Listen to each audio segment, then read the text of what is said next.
मेरी माँ की वफ़ात के बाद सौतीले भाई और बाप ने मुझे अपनी बेवी बना लिया। जैसे ही रात मेरे नाम सह दिया है। मेरी उम्र इस वक्त 16 साल है। मैं अपने माँ बाप की बहुत ही लाडली थी। 4 साल की उम्र में मेरे बालक का इंतकाल हो चुका था, तो ससुराल वालों ने ज़मीन जायदाद के चक्कर मैं मेरी माँ को घर से ही निकाल दिया था। मेरे नाने नाना ने मेरी माँ की दोबारा से शादी करवा दी थी। जिस शख्स के साथ मेरी माँ की शादी हुई थी, इसका एक बेटा था जिसका नाम मेरी माँ की शादी के वक्त मेरी उम्र 4 साल थी और अली की उम्र 6 साल थी। पहल तो सारे मामलात ठीक चल रहे थे। मेरा वो बहुत ख्याल लिखा करते थे। मेरी माँ भी उनका बहुत ख्याल लिखती थी। दोनों बाप बेटे बहुत अच्छे थे। मेरा बाप अपने बेटे से पहले मेरी ख्वाहिश पूरी किया करता था। मैं जो भी कोई चीज़ मांगती तो लाकर मुझे लाजमी देते थे। मैं बहुत खुश थी। मेरी माँ भी बहुत खुश थी, क्योंकि मेरे बाप ने ये कहा था कि ये मेरी अपनी बेटी है। मैं उसको और अली में कोई फ़र्क नहीं समझता। तो इस तरह कुछ साल यूं ही मामला चलता रहा। जिंदगी बड़ी हंसी खुशी गुजर रही थी। मैं इस्तान को भाई कहा करती थी। वो भी मेरा छोटी बहनों की तरह का ख्याल रखा करता था और बड़ा भाई होने के नाते सारे फर्ज पूरे क्या करता था। वो कहते हैं ना कि किस्मत में जो होना होता है उसे कौन बदल सकता है। तो मेरे साथ भी कुछ यूं ही हवा था कि जब मैं 14 बरस की हुई थी तो मेरे माँ का इंतकाल हो चुका था। ये हादिसा मेरे ऊपर क़यामत बनकर टूटा था। मेरे लिए खुद को संभालना बहुत मुश्किल हो रहा था, क्योंकि ना तो मेरी कोई बड़ी बहन थी और ना ही कोई इस तरह का रिश्तेदार जो मुझे संभाल लेता। भाई और बाप थे, वह भी सौतेले थे, तो मेरे लिए कोई भी ठिकाना नहीं था। मेरी नानी नाना का इंतकाल हो चुका था। मामा मेरा कोई था नहीं, इसलिए अब मैं बहुत अकेली हो गई थी। मेरा कोई ठिकाना नहीं था। मुझे समझ में नहीं आ रहा था कि मैं जिंदा क्यों हूँ।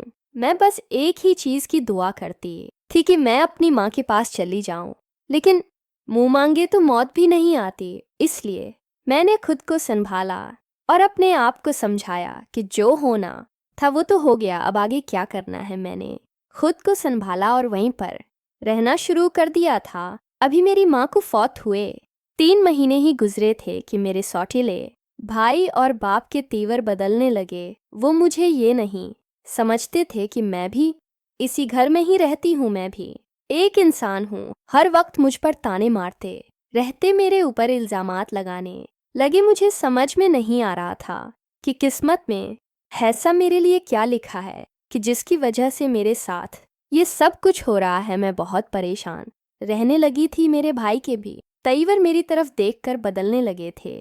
वो 16 साल का था और जवानी पकड़ रहा था। इसे ये फर्क नहीं पता था कि मैं उसकी बहन हूँ।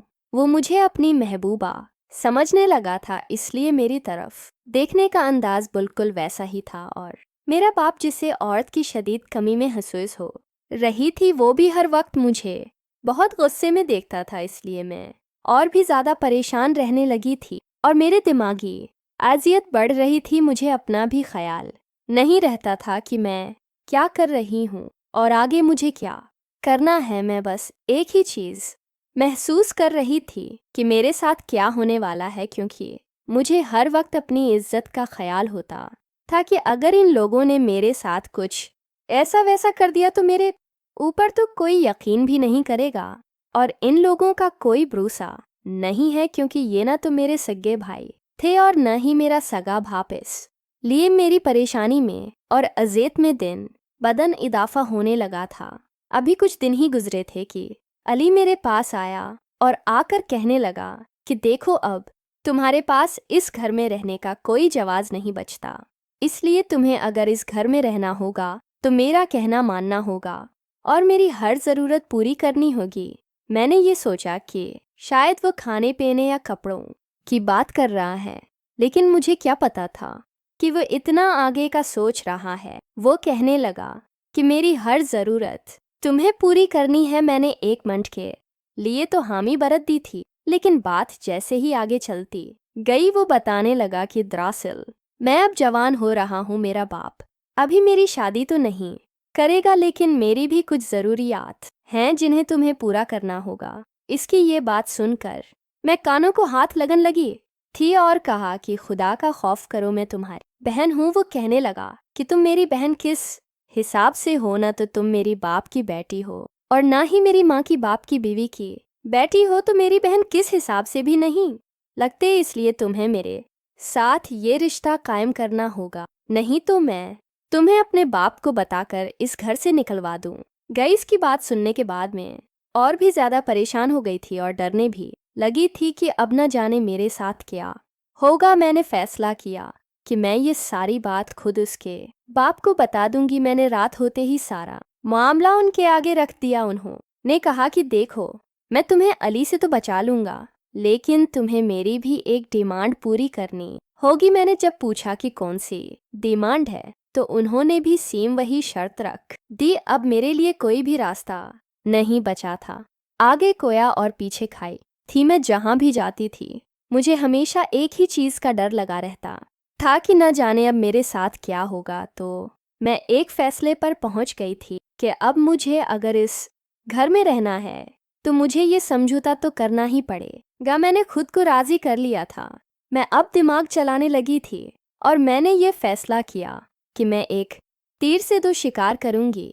मैंने अली से कहा कि देखो, तुम्हारी बात तो मैं मान लूंगी, लेकिन यही चीज तुम्हारा बाप भी मेरे से, तुम अगर उसको रखो वरना मैं तुम्हारे हाथ भी नहीं आऊंगी। और इसके बाप से भी मैंने यही बात की थी कि देखें, आपकी बात तो मैं मान लूंगी, लेकिन अपने बेटे को रखो। अब वो दोनों में मैंने जहर भर दिया था।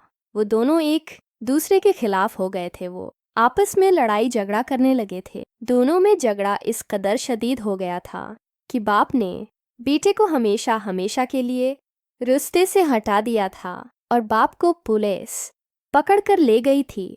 मैंने वो घर बेचा और पैसे अपने पास रखे और एक घर में नौकरानी की नौकरी करने लगी। अब मुझे इस घर में काम करते हुए 2 साल हो चुके हैं। पैसे मेरे पास महफूज हैं, ताकि कल को अगर मुझे अपना घर लेना पड़ता है तो मैं उन पैसों को इस्तेमाल कर सकूं। तो दोस्तों, उम्मीद है कि आपको आज की वीडियो अच्छी लगी होगी। अगर वीडियो पसंद आई तो हमारे चैनल को सब्सक्राइब करें। मिलते हैं अगले